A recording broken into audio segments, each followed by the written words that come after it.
Do you find it harder to read a long book than you used to? Do you sit down to work on an important project and within minutes feel a twitchy, irresistible urge to check your email, your phone, your social media feed? Do you feel like your brain is a web browser with 50 tabs open at once, all of them playing a different video, all of them demanding your attention, leaving your mind feeling scattered, overwhelmed, and shallow? You are not alone, and according to technology writer Carr, this is not a personal failure of your willpower. It is the predictable neurological consequence of the tool we use every single day. In his Pulitzer Prize-nominated book, The Shallows, Carr makes a powerful and unsettling argument. The internet is not just changing our habits, it is physically and fundamentally rewiring our brains. Today on Geeky Philosopher, we are going to explore the science of how our most important tool is changing our most important organ.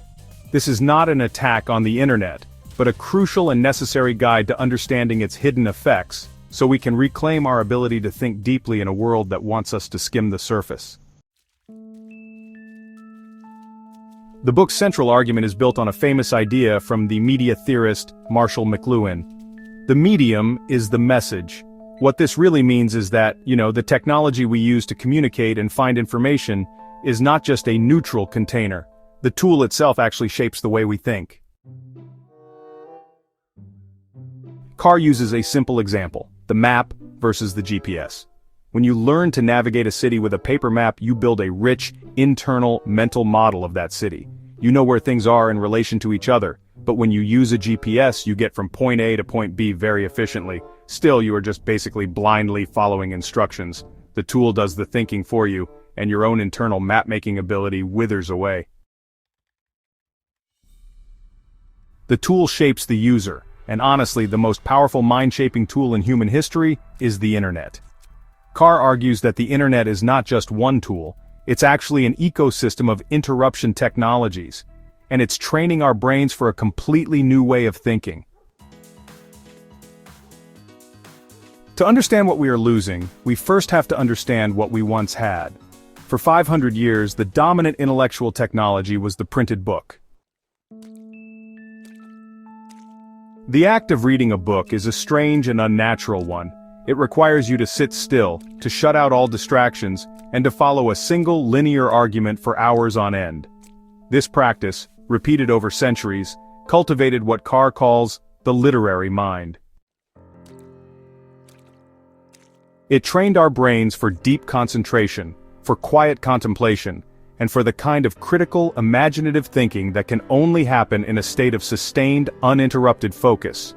The technology of the book created the neurological foundation for the Enlightenment, the scientific revolution, and the modern sense of the individual self. It taught us how to think deep.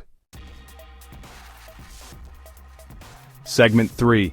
The distracted, juggling mind of the net. The internet is the polar opposite of the book. The book is a technology of focus. The internet is a technology of distraction. Its very structure is designed to pull your attention in a million different directions at once. You are reading an article, but it is filled with blue, underlined hyperlinks, each one a tempting invitation to jump to a different piece of information. Your reading is constantly interrupted by notifications, new emails, new messages, new alerts. The entire business model of the internet is based on an attention economy, a constant, relentless war to capture and hold your focus for as long as possible. This environment cultivates a completely different kind of mind. It trains us to be brilliant at scanning for information, at multitasking, at processing tiny bits of data from multiple sources at once. We are becoming expert mental jugglers. But, this new skill comes at a terrible price. This is not just a metaphor, this is biology. The core scientific principle behind the book's argument is neuroplasticity. For a long time we believed that the adult brain was a fixed, static object. We now know that this is not true. The brain is constantly and physically rewiring itself based on our experiences. The famous saying in neuroscience is, neurons that fire together, wire together. Every time you perform an action or think a thought, you strengthen the neural pathways associated with it. The pathways we use frequently become strong, fast superhighways. The pathways we neglect become overgrown, forgotten country roads. So, when we spend hours every day on the internet, we are relentlessly training the neural circuits for fast-paced, shallow, multitasking thought. And at the same time, we are allowing the circuits for deep, calm, linear, and contemplative thought to wither and decay from disuse. We're not just changing our habits, we are changing the physical structure of our brains. So what? What do we actually lose when we lose our capacity for deep contemplative thought? Carr argues that we lose the very things that make us most human. First, we lose our ability to form rich, consolidated memories. Our long-term memory is not a hard drive. To move information from short-term to long-term memory, our brain needs to pay deep, focused attention. When we are constantly distracted and multitasking, information just skims across the surface of our working memory and never gets encoded deeply. Second, we lose our ability to think critically and creatively. Deep critical thought requires us to hold a complex argument in our minds, to make connections, to follow a logical thread. Creativity requires the quiet, associative space where new ideas can bubble up. The frantic, juggling mind of the net is hostile to both of these processes. And finally, Carr suggests we may even be losing our capacity for empathy. The ability to feel compassion for others is built on the slow, contemplative processes of the mind. A brain that is constantly seeking the next stimulus is a brain that has less time and fewer resources for the quiet work of human connection. We are trading the depth of the ocean for the frantic, glittering energy of the shallows. The Shallows is not a hateful, anti-technology rant. Carr is not a Luddite arguing that we should all smash our routers and go live in the woods.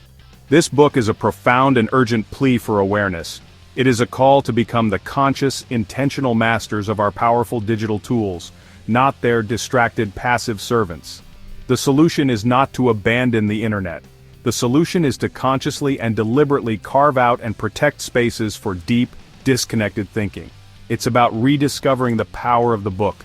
It's about taking a long walk in nature without your phone. It's about having the courage to be bored, to allow your mind the quiet, fallow time it needs for its most important work. We have the incredible benefit of having access to both the vast, searchable ocean of the internet and the quiet, deep river of the literary mind. The great challenge of our time is to learn how to navigate both, without letting the noise of the shallows drown out the wisdom of the deep. The battle for your attention is the defining battle of the 21st century. The choice to protect your capacity for deep, focused thought is an act of rebellion. It is the most important work you can do for your own mind. If you are someone who is dedicated to this rebellion, who values clarity and depth in a world of noise, then you are a part of the solution. Consider subscribing to Geeky Philosopher, a space dedicated to the slow, deep, and essential work of real thinking. Thank you for your time and your precious, undivided attention.